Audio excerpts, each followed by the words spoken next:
Welcome to Hardware Addicts, a proud member of the Destination Linux Network. Hardware Addicts is the podcast that focuses on the physical components that power our technology world. In this episode, we're going to discuss our hardware antics for the week. We ask the question, are SSDs as reliable as spinning disks? And we finally head to the popular Camera Corner with Wendy, where we're going to discuss dynamic range. All of this and more coming up. So sit back, relax, and plug in, because Hardware Addicts starts now.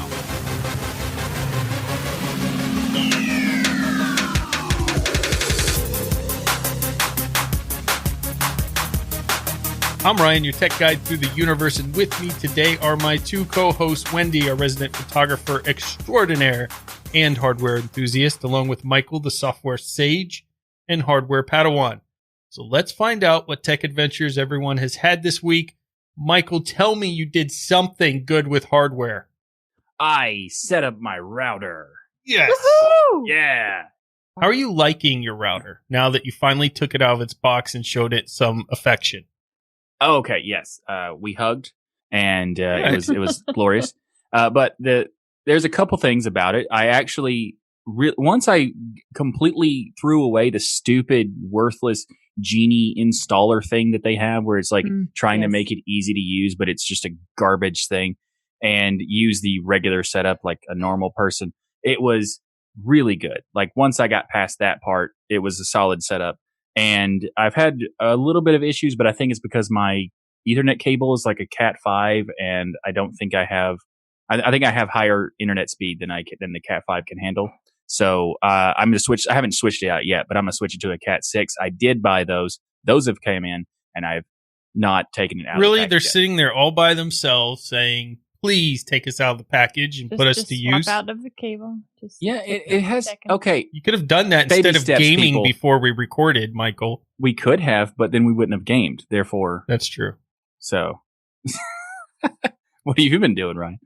Well, I was watching today, in fact, the day we're recording, that the PlayStation 5 did their big reveal of their console. And, well, it looks like, I don't know, the controller. It looks just like the controller. Have you seen the new PS5 controller? It's kind of futuristic, little bit of curvature, not as angular as the PS4 was. And so they did their big reveal, and it was kind of like, because the Xbox One Series X, now that I got through that sentence, that one is like a cube, and it looks really cool, right? Because you could see in a home entertainment system how a cube would be fit. Kind of a perfect fit. Oh yeah, it's like a GameCube.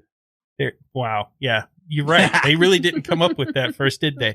But so Xbox came out with the cube design, which I think is unique and looks cool. The PlayStation 5 just, it doesn't look great, but that's not important, right? It's about the games. It's about what's inside. And of course, we covered this in detail about their hardware, but I was really disappointed in the game showing as well. And maybe I need to watch it again. Might have been just in a bad mood.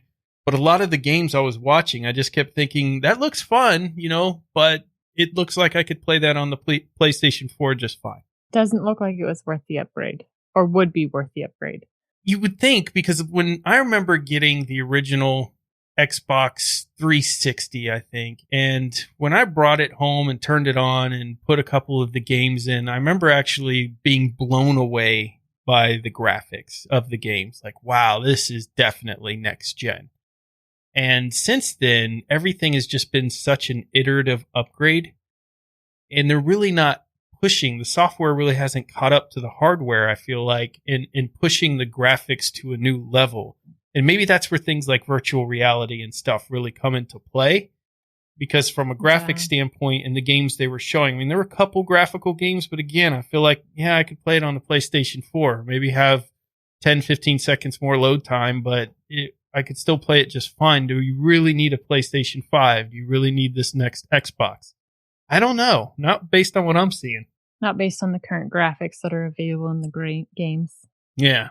So, Wendy, what have you been up to? Well, after the episode where we talked about putting Lineage OS on the Fire tablets, I couldn't help myself. I had to do it. And over the years, I have done a whole lot of rooting and ramen, and I have to tell you, this was one of the more interesting getting the bootloader unlocked and getting the ROM installed than I've ever done, because it involved causing a short for a couple seconds. Really? That's pretty awesome. So it's on all of the kids' tablets. All of the kids are running Lineage OS right now. And I asked my daughter, my oldest, what she's thought of the change. And she says, Mom, it's so much usable. It's so much faster than it was before. And I still have control over their tablets, but it has definitely made them far more versatile. And it's still this tablet that I'm not as worried about. It's about sales, right? When I bought these, I bought them on sale for $50. So you took the Amazon Fire tabs that you got for $50 a piece. You shorted one out in order to install you shorted all 4 of them out in order to override, I assume, some protection that they have. Yeah, it's a bug that's in the system. So that short allows it to be able to work around the security feature and get the bootloader unlocked, so then you can install a custom recovery and custom ROM. That's so cool. It's kind of it's cool, but it's also kind of amazing that just the idea that people found this out. Like, how do we replace this terrible operating system? Let's short it. Like, what? Let's short it. So I've videoed the whole thing. So I have video of what I did on the hardware side and video of what I did in the terminal, because this is something that has to be done on a Linux system in the terminal. I've got them both. There will be a video in the show notes of exactly how I did it. Wow. That's awesome. Very cool. So back in the day, in order to, if you received a motherboard that was password protected, the BIOS, and you couldn't get into it, there was a way you could short the motherboard out so that it would bypass the BIOS. It was super secure. And that was kind of, when you were saying that, it was taking me back to my dad showing me that in the shop. Like, all right, here's how we're going to get into this thing. We're going to short it out. And it was quite a fun experience as a kid, for sure. You should have seen the look on my husband's face when I told him, well, I took this paper clip, and he's like, you what? That's a bad thing, isn't it? You know, because when he's working on the electrical wiring of a truck or a trailer, that's not something he's wanting done. It's not a bad thing. It's so awesome that you were willing to do that you saw that and you weren't like, no, I'm not going to do that. It could break something. You're like, I'm going to do it, and I'm going to do it 4 times, and boom, there you go. Absolutely. If it doesn't work the first time, I have 3 more chances. Exactly. Right. I mean, it's definitely one of those things that is take at your own risk, because, there's no guarantee. If you destroy your tablet following a process like that and ruin it, no one's buying you a new one except for you. So while it was very successful for me, and I'm so glad I did it, be forewarned, the instructions are there, but take it at your own risk. There you go. This episode of Hardware Addicts and the entire Destination Linux network is now sponsored by DigitalOcean. DigitalOcean offers the simplest, most developer-friendly cloud platform. It's optimized to make managing and scaling apps easy with an intuitive API, multiple storage options, integrated firewalls, load balancers, and so much more. You can get all this plus access to the world-class customer support for as low as $5 per month. Or you can use their flexible pricing structure for as low as 0.7 cents per hour. As Ryan would say, that's darn near free. DigitalOcean has over 2,000 cloud-agnostic tutorials to help you stay up to date with the latest open source software, languages, and frameworks. Get started on DigitalOcean for 2 months free with a $100 credit by going to do.co/DLN. Again, you can get started on DigitalOcean with that $100 credit by going to do.co/DLN.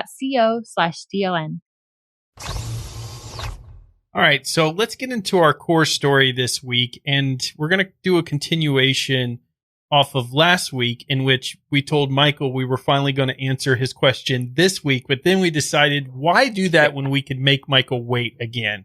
Perfect. It's fun to make Michael wait. Yes. Yeah, of course. It's awesome. I'm so happy that we're like, he's like, yeah, we're going to talk about it. Like, awesome. Okay, eventually. Okay. You just keep waiting. I understand the need to add information and context before getting to a certain topic. Right? Yeah, that's fair. It's just get to it already. Well, next week for sure, for reals this time. You mean in 2 weeks? Yeah, in 2 weeks. Yeah, 2 more weeks is all you have to wait. So you got to wait 2 more weeks. Perfect. I can do it. I can do it. Well, we're going to build upon this because to this day, I come across people who still resist upgrading the storage on their machines based on the assumption that SSDs are not as reliable as the long and trusted spinning drives. I had a specific situation recently where an individual's like, hey, can you help me shop for a laptop? And I'm like, sure. What are you going to do with it? And they went through their long list. And so we started looking at some options. And I said, and this one's got an SSD in it. Oh, I don't want that. I don't want that. I don't want to lose my data. What are you talking about? I don't want to lose my data. I've heard horrible things about SSDs. I want nothing to do with it. And I was kind of shocked, but I've heard it more and more often. There's this long-standing idea that SSDs just don't hold up as well as the spinning drive. Have any of you heard this? Yeah, I That's mean, I heard not something it, I've run into. I've heard it like 10 years ago when it actually was true, but that was also because it was like, not 10 years ago. I don't know when it was, but it was like the first year SSDs came out, they were problematic because they were brand new and the technology was new. But that was also at least a decade ago. Yeah. Today, as a continuation of our discussion from last week on NVMe and M2s, we're going to dig into this lifespan of the storage formats so that we can do some myth busting in case you come across this. Sounds like, Michael, you used to hear it. Wendy, you've never heard it. And I, unfortunately, have heard it recently. And no matter how much I tried to convince the person that, hey, every machine I have is SSD now, and I've not had a failure, they weren't buying it. They wanted that spinning drive. You know how hard it is to find a current laptop with a spinning disk? You got to go pretty cheap, not the opposite, right? You can't spend a lot of money because none of the expensive ones have a spinning drive. Well, not a lot of them. Yeah, naturally. It's like, I want the best hardware except this one piece. I don't want the best. What?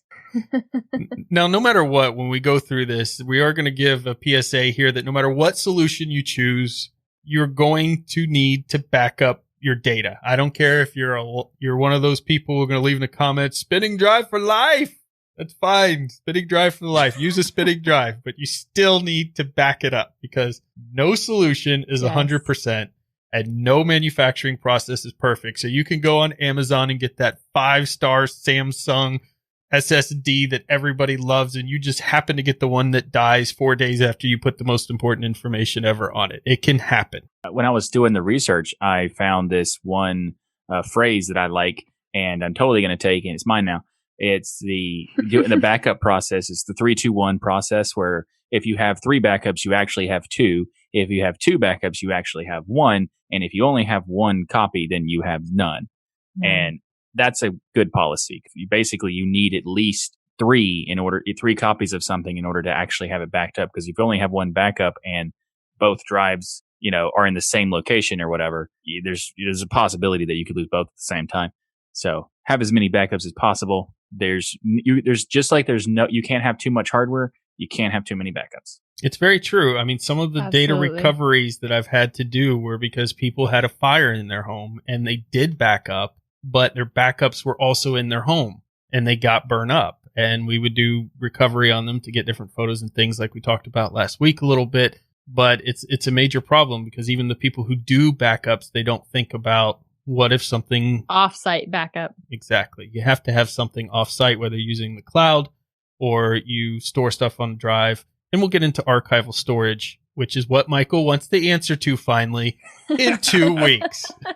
Perfect. So endurance or survivability of any device can vary based on environmental elements as well. So for instance, with no moving parts, an SSD can be jostled around more than a spinning drive, obviously, where that kind of movement, say in a laptop, can cause damage more easily with a spinning disk than it's going to be with an SSD that doesn't have moving parts. But what about the issue that my sister-in-law got into is dropped a laptop that had a spinning disk in it, and of course that jolt damaged the spinning disk. But I heard that there's this hipster tough drive where it's mechanical. So is that not a thing?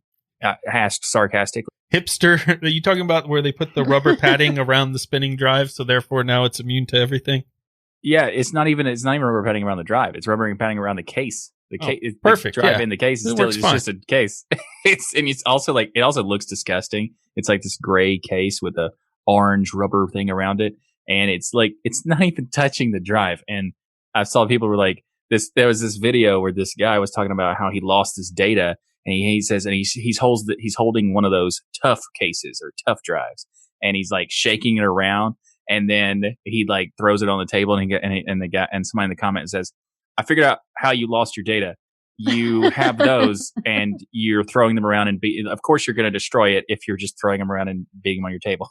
Well, it's kind of sad because you see this in corporate America all the time. I see people getting on elevators with their laptops kind of hanging out, and then they'll walk outside while it's raining with their laptop still open when they get out the elevator and just walk out like they think they're invulnerable to everything, to all the elements. And then you see them toss them on their passenger seat. And the way people treat these things, they act like they're Panasonic Toughbooks, which even if you have one of those, you really don't want to purposefully treat it that way. It can take a lot of movement, but it's not made for that. And even with the SSDs, while we say that, yeah, jostling them around for a spinning drive is bad, if you're in a moisture heavy environment, or you're just knocking things around and dropping it, I mean, they can still break, they can still snap. They're still boards. They're not perfect, and they're not a black box from an airplane, right? You can break this thing. Yeah. Treat with care. Treat with care. But, the reason why hard disks that you were talking about, Wendy, had an issue when it was being jostled around heavily is because they consist of these magnetic sensitive platters inside. There's an actuator arm with a read-write head for each of the platters and a motor inside that spins all that. There's I/O controller, firmware that tells the hardware what to do, communicate with the system. But I'm actually wanting to challenge both of you that the next time you come across an inexpensive spinning disk, whether you have to buy one, you see one on Goodwill, your friend's giving it away because you're upgrading, to open it up and take it apart, because it's really a beautiful thing inside. Have either of you ever opened one up? I haven't. I've looked at pictures of them opened up, but I've never opened one up myself. Same here. I've seen videos of people doing it, but I've never done it myself. Because they're made in such a perfect environment, because anything gets on that platter, it pretty much can damage it, scratch it, and destroy it. It almost has to be this perfect sealed environment in order to, in fact, some of the hard drive repair, we have to have an environment that has a vacuum inside of, an encasement to make sure there's no dust that gets anywhere near when we're swapping platters, basically a clean room, so that nothing gets on there. But it's so perfect, the mirror of these discs and the arm and the way it actuates and moves and things is just so beautiful. It's definitely one of those things where I highly recommend, if you get your hands on one, to take it apart, because it's amazing technology. Never want to put that technology down, because what it was able to accomplish was absolutely fantastic. We used them for so many years, and they got smaller and smaller and smaller. I still use them a little bit for like some of my storage, but that's just because they have like gigantic amount of space. Yeah, you can get them relatively inexpensive, right? Yeah, they're relatively expensive for the amount of terabytes that you can have on one drive. So if you have lots of stuff that needs to be backed up and still have access to it, spinning Rust is absolutely fantastic for that. Yeah, nothing wrong with it, except I actually have one running right now on the Synology NAS, and it's so loud I wish I'd have turned it off before I started recording, because they are loud because they spin up, and they make a lot. They can make a lot of noise. Obviously, it depends on the versions that you get and the encasement that you have in it, but that mechanical stuff wears out, and that makes sense. And solid state drives, very different. They use flash memory. They deliver better performance. I don't think that's really debatable. Their durability, depending on the type of durability you're talking about, is generally better because you don't have mechanical parts. They use less energy, but it can still be impacted by things like heat. And it also has this thing that a lot of people will quote about SSD, that there's a limit to how many times a block can be written. And that creates a lot of problems with basically wear leveling across the drive. But there's been so many mitigations to this point. This is kind of going back to what Michael was saying at the very beginning. He had heard they were unreliable, and this has a lot to do with this area here.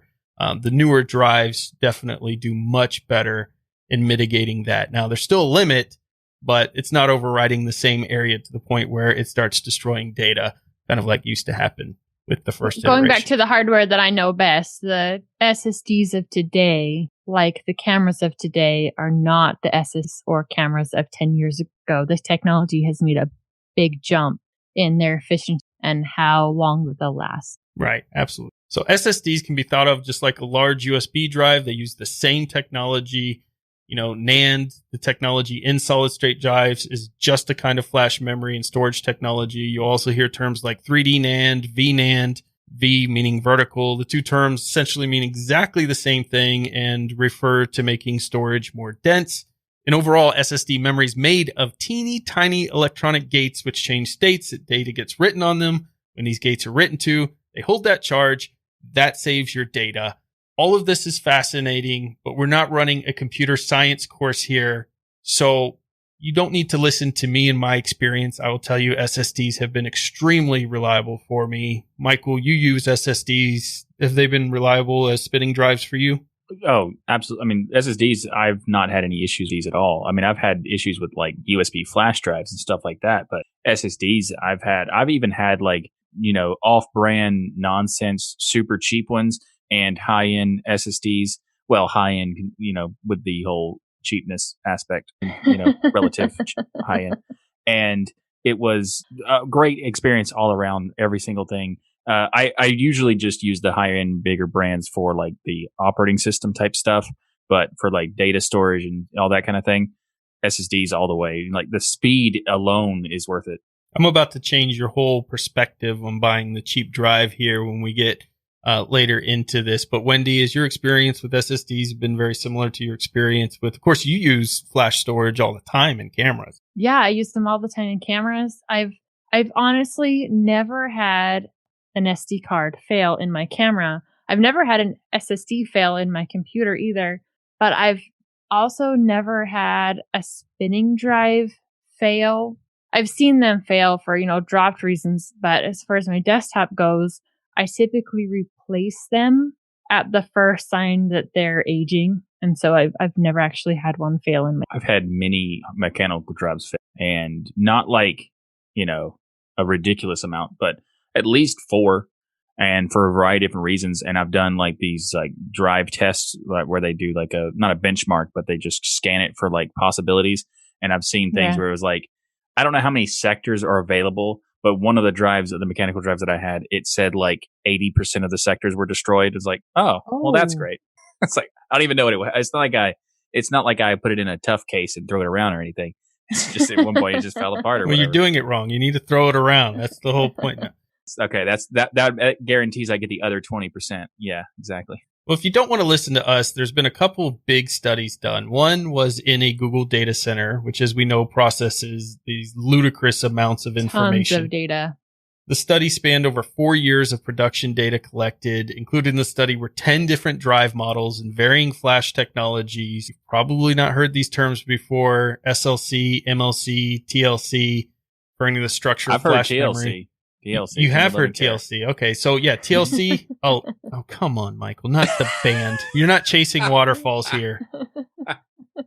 You might not be. Well, see, I thought you might have heard of TLC and MLC because those are more of your consumer grade products. And then your SLC and EMLC is the E's for enterprise. You could appreciate that, Michael. Sure. Yeah. Why not? Good naming scheme here. Yeah. Of course, you want to make sure that you identify it correctly. So you put a small E, which could be an electronic, could be an enterprise, which, extreme, whatever. Yeah. Or express, like NVMe does. Like, I like how it's like all these different letters. E could mean anything. Express, Isn't MLC. It kind of weird that the only letters I can, this is probably not true, but for the most part, when you look at an initialism on all these technology things, it's only the vowels that are lowercase. Maybe I'm just saying things, but anyway. Well, there's probably a point to that. Maybe you could do the next Hardware Addicts, and we'll skip the answer to your question on why the E is lowercase. Yeah, we'll just talk about initialisms and stuff. Fascinating. Sure. Yeah. Why not? We'll go into the hardware branding addicts. There you go. Well, the study concluded the following points. SSD drives were replaced at Google data centers far less often than the spinning drives with a 1-to-4 ratio. Now, SSDs did experience higher uncorrectable errors and bad blocks at a much higher rate than the spinning hard drives over the 4-year test rate. but age rather than usage amount correlated to the higher rates of errors. SSDs, at the end of the day, last longer than the spinning hard drives, but they were more susceptible to non-catastrophic data errors. So we're done. SSDs are faster. They're replaced less. The case is solved. Everybody just use SSDs in your data centers. Forget about the spinning drives. It's over. That's a wrap. Yeah. Well, unfortunately, the more you dig into studies, Facebook had one and other data centers, and they found a lot different variables and anomalies to all this. So the studies, after all, weren't so perfect. However, the consensus across the board is that SSDs today are far more reliable than they ever were before. The technology is only getting better. Most concede that a good SSD is just as reliable as a good spinning disk. Now, you can leave your comments below for those who want their museum equipment to live on forever about how wrong I am, but that's what the studies showed. For those people, we You're call wrong. them curators. Yeah. Now, Yeah, the museum pieces. They're the curators of their oh, museum okay. I was like, It's like, what? all right. So it's great to hear about all of these studies done in giant data centers, but what about consumers? How do they rate the longevity of an SSD? And this may be something you've never looked at before, but it's actually there. Everyone just looks at the read-write speeds usually, but TBW or terabytes written. And it's a metric indicated by hardware manufacturers to state how many terabytes could be written to the solid-state drive during its lifetime.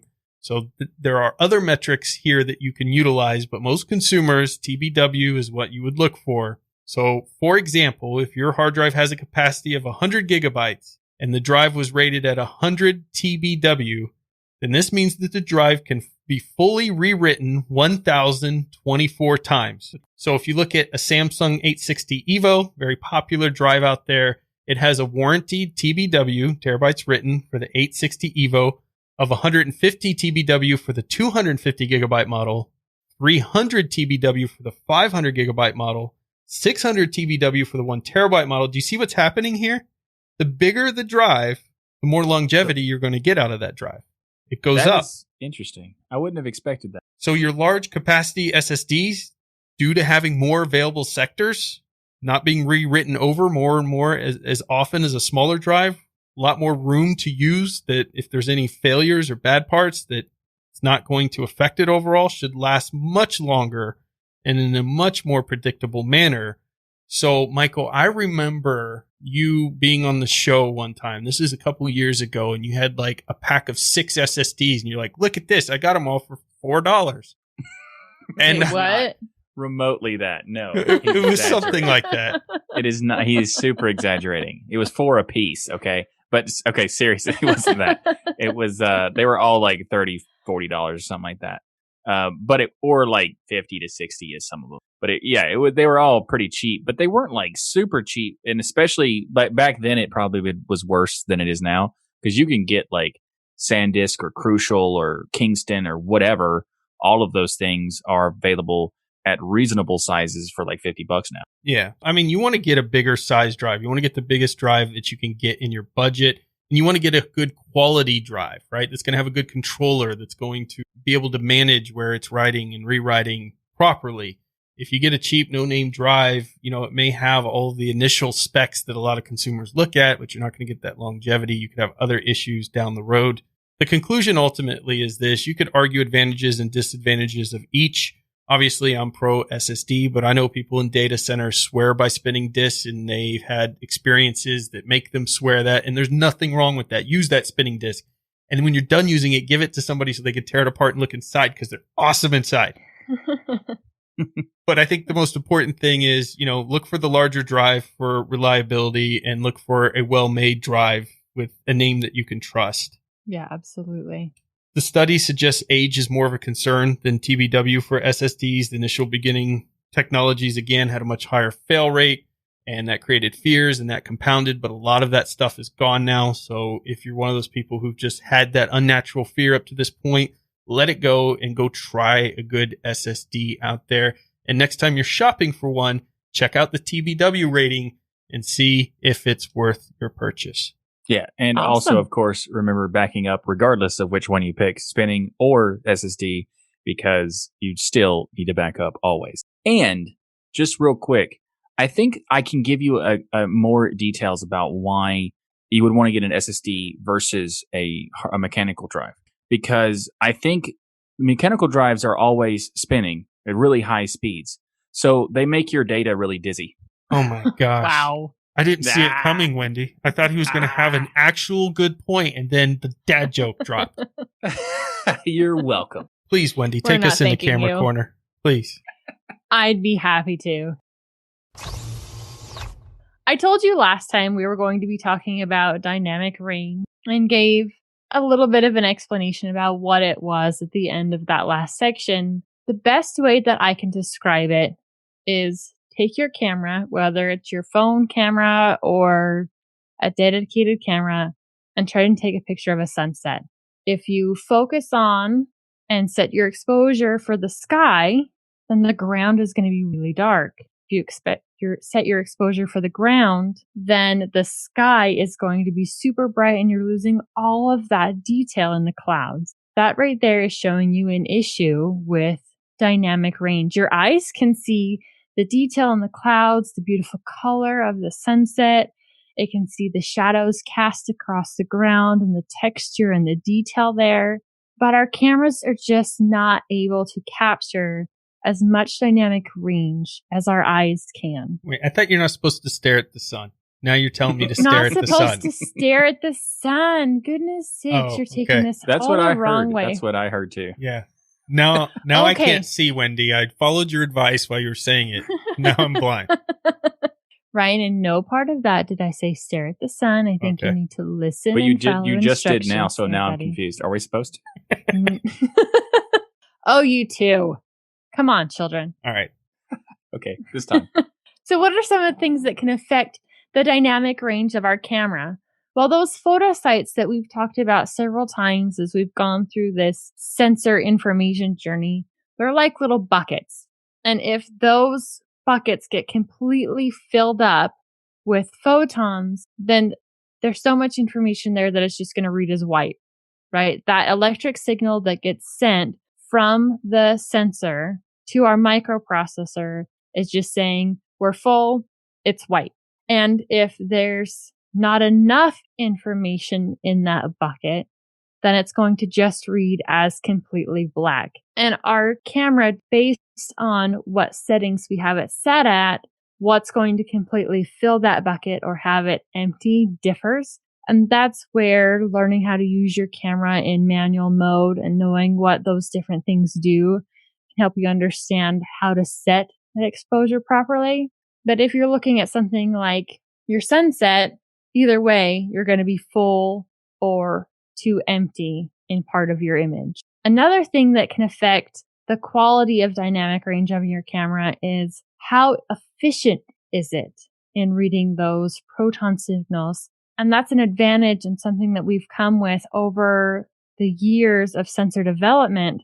And the reason why you have different costs in different sensors is some are more efficient in taking and reading what that signal is and sending it off to our processor. There's some that will gather the noise, or the signal will be noisy, and that will be the white noise that you get, the graininess that you will get in your image is inefficiency in that sensor data. So if it's really noisy in your blacks, it's really going to affect your overall dynamic range. And then how is it processed in your microprocessor? What is the quality of that? What is the quality of the instructions? What does it tell it to do with all of that data that comes in? And bit depth is part of that. So if you'll look at the settings on your camera, you'll see some will allow you to change the bit depth. And in that, it's actually helping to what it's saving the color data as. So the more bits, the better.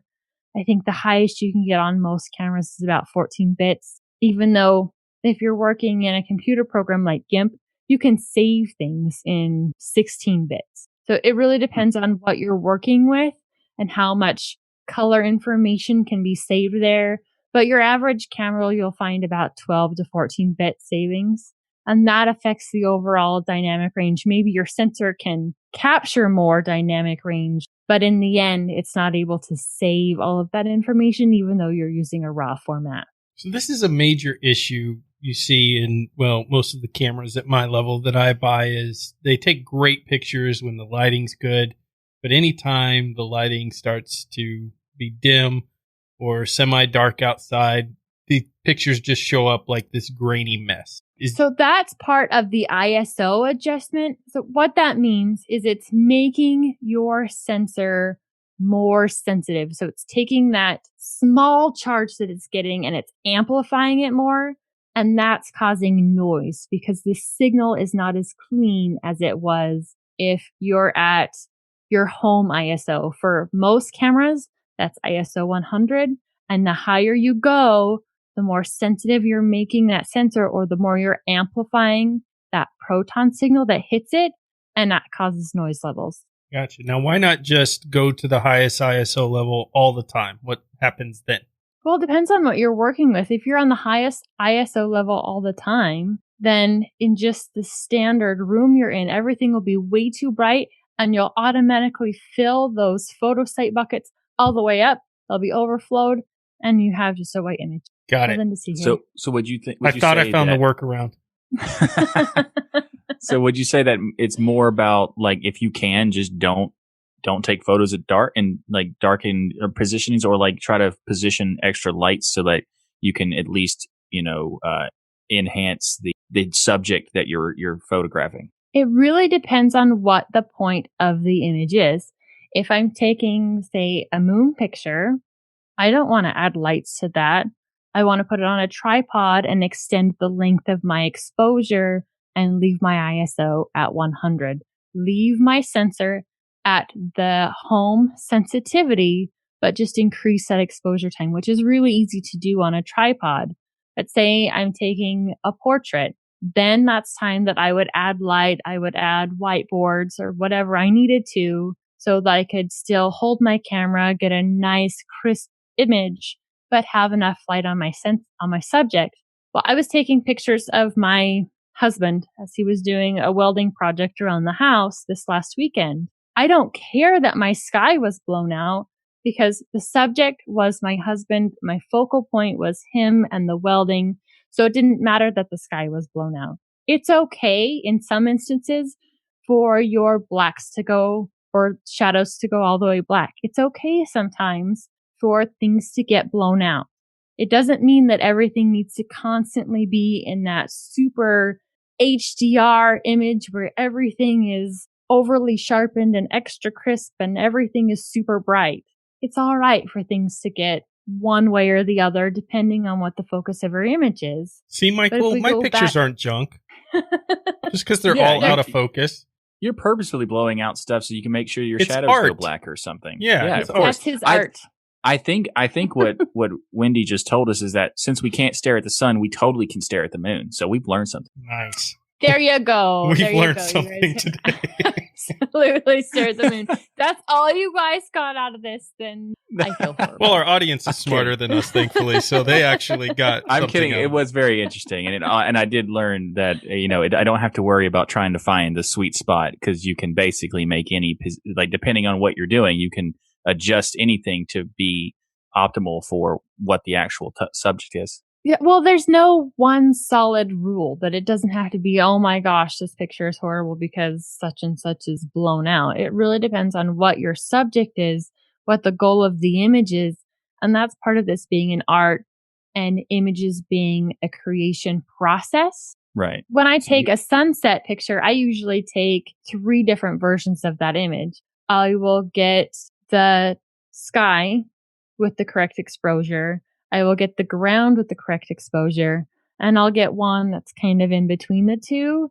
And that's where I go software side and blend those images together to make a more realistic what I actually saw, because my camera can't capture that. So there's room for that too, bracketing multiple exposures. Nice. And then there's the times where it's totally okay for the sky to be blown out because it's not my focus. I never thought about that you could, because you have different parts that are just going to be out of focus, merge those together to create the perfect photo. I've done that with macro photography too. It's really cool to do with bugs. I've done one with a caterpillar that was really strange looking.